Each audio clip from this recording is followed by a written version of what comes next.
એટલે 7 દિવસ તમે શ્રવણ કર્યું અને હવે કાલથી એનું પઠન કરજો.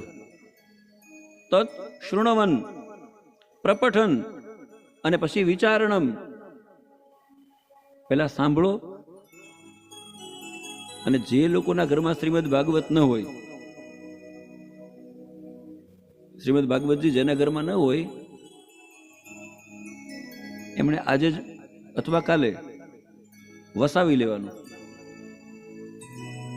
આપણી સંપત્તિ શું છે? સનાતનીના ઘરમાં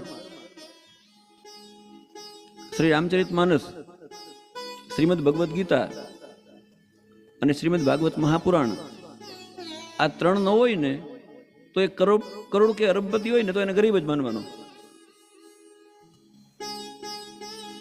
અને યાદ રાખજો, આ વસાવવું અઘરું નથી.